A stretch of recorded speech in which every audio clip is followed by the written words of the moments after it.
Sabe que eu, olhando para os números das minhas redes sociais, eu cheguei à conclusão de que um tema muito procurado aqui pelo meu público é com relação ao medo.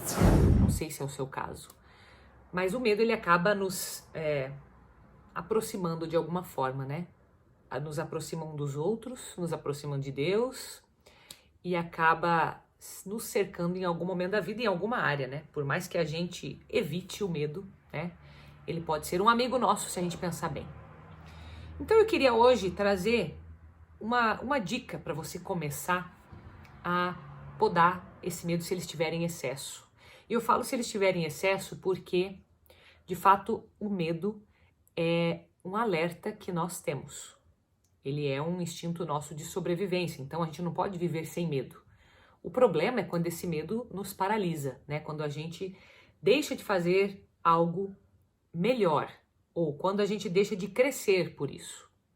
Então não é simplesmente porque, não, se eu não tenho medo de sair de casa, eu não tenho problema.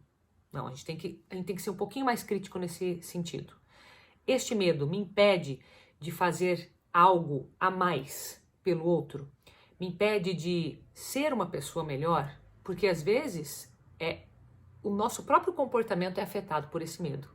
A irritação, a falta de paciência, a rispidez no trato com as pessoas, tudo pode ser um sinal de algo não resolvido ali, que pode ser um medo sim. Por isso que essa minha primeira dica é para que você comece entendendo o que de fato é este medo. Porque um medo aparente pode ser apenas uma fachada que você mesmo coloca porque é mais fácil lidar com aquele tipo de situação do que o medo real.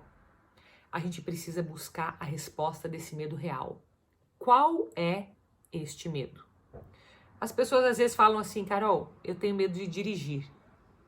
Puxa vida, medo de dirigir, o que pode estar por trás de um medo de dirigir? Existem muitos pensamentos que nos rondam.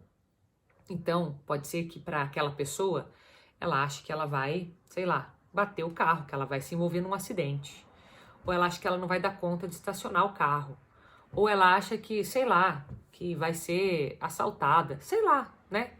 Tem vários pensamentos que estão por trás, mas às vezes um medo simples, né? E eu falo simples para quem não tem, né? Porque para quem tem é um problema. Mas às vezes um medo como, um medo de dirigir, um medo de sair sozinha, ou de ficar em casa sozinho, ou não dorme sozinho, ou sei lá, medo de falar em público, né? A gente usa esse termo, não sei se é exatamente um medo, né? Teria que ver. Mas é sempre uma exposição. E sempre que a gente expõe algo de nós para o outro, isso tem como se fosse uma fachada assim que aparece, do tipo, agora vão descobrir quem você é de verdade, né? Até falei em um vídeo aqui sobre a síndrome do impostor, né? Que é aquela sensação de ser uma fraude, que de certa forma acaba nos rondando em vários momentos, seja na nossa profissão, seja dentro do nosso emprego, seja dentro da nossa casa.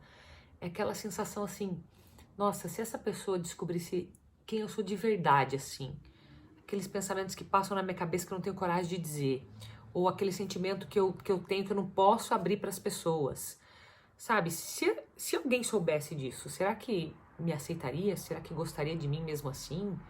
Ou será que ia me tirar do grupo, ia me isolar? Será, sabe? Todos nós temos um pouco disso. Mas a gente só descobre quando a gente começa a questionar da onde é isso aqui, o que é esse medo real? O que é de fato esse medo aqui? Aí você vai pensando e você vai se descobrindo mais. Talvez você chegue a uma resposta que não goste. Talvez seja assim até uma decepção, né? Puxa, porque no fundo eu sei que eu não sou capaz de fazer isso. Então, se eu não sou capaz, daí isso acaba sendo um problema. Mas aí o segundo passo, quando você chega nessa verdade que pode ser meio dura, é você aceitar com compaixão aquela tua fraqueza. Porque se você não aceitar, por exemplo, que eu sou incapaz de fazer isso, como é que você vai melhorar?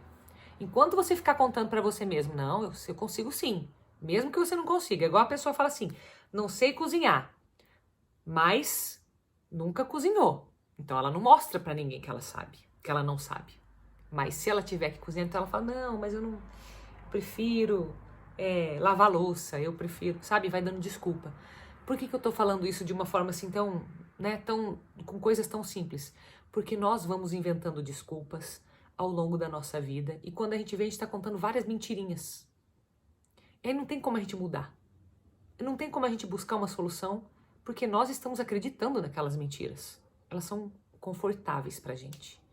Então olha como que o medo acaba se relacionando com mentira, acaba se relacionando com exclusão, né? Com falta de amor próprio. Então quando a gente tá nesse ponto, e que não é só uma questão de ter uma fobia, sabe? Qualquer um desses aspectos que a gente esteja ferindo, está ferindo a você, outra pessoa, ou está te impedindo de fazer o bem, de fazer mais pelos outros. Você tem que ficar atento e procurar essas respostas.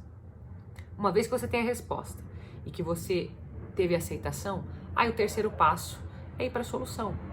E essa solução pode ser com a ajuda de alguém, pode ser lendo alguns livros, muita gente, né, que é mais discreta, mas eu diria, ó, procure alguém.